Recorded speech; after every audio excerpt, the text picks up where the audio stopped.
Hey there, welcome back to another video of AM in your YouTube channel. In this video, we'll be talking about LSTM, which is introduction to long-term short-term memory. And before getting started, make sure to subscribe to YouTube channel, like this particular video, so you never miss an update. Starting out the video, let me tell you about the last video in which we talked about the humanoid robots, top five humanoid robots that you can AI, the robots that work and talk like human beings, and they are very realistic, and they are set to go in the public without any error. Anyways, this is the introduction to long short term memory LSTM. The table of contents are what is LSTM, what is RNN, types of gates in LSTM, structure of LSTM, applications of LSTM, and then the video we have some of the conclusive findings as well.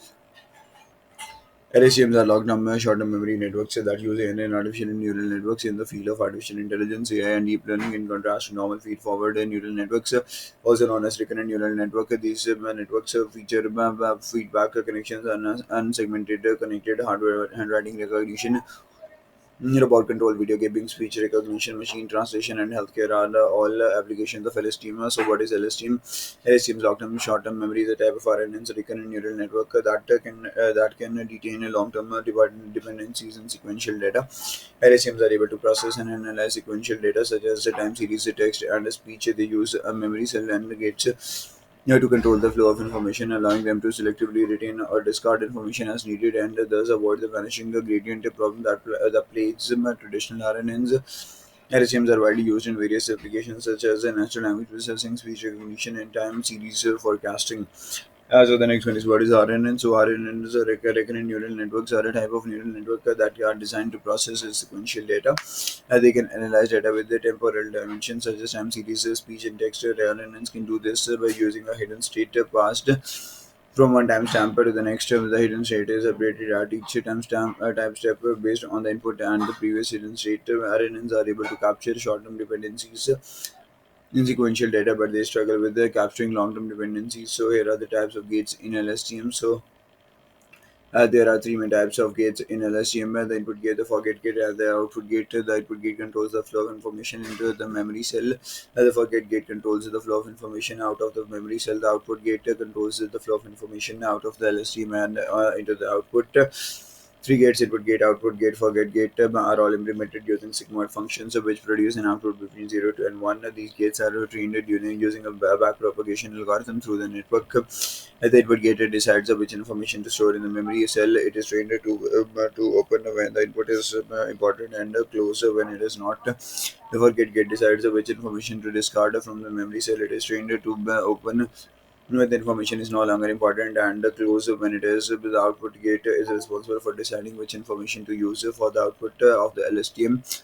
It is trained to open when the information is important and close when it is not. The gates in an LSTM are trained to open and close based on the input and the previous hidden state. This allows the LSTM to selectively retain or discard information, making it more effective at capturing long-term dependencies.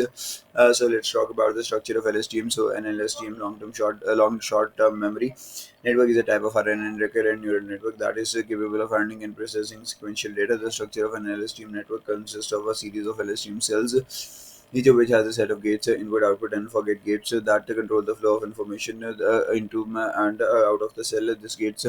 The gates are used to selectively forget or retain information from the previous time steps, allowing the LSTM to maintain long-term dependencies in the input data. The LSTM cell also has a memory cell that stores information from previous time steps and uses it to influence the output of the cell at the current time step. The output of each LSTM cell is passed to the next cell in the network, allowing the LSTM to process and analyze the sequential data over multiple time steps. Now, here are some of the applications of LSTM. So, long short-term memory LSTM is a highly effective recurrent neural network RNN that has been utilized in various applications. Here are a few well-known LSTM applications. The first one is language simulation. So, language support vector machines. LSTMs have been utilized for natural language processing tasks such as machine translation, language modeling, and text summarization.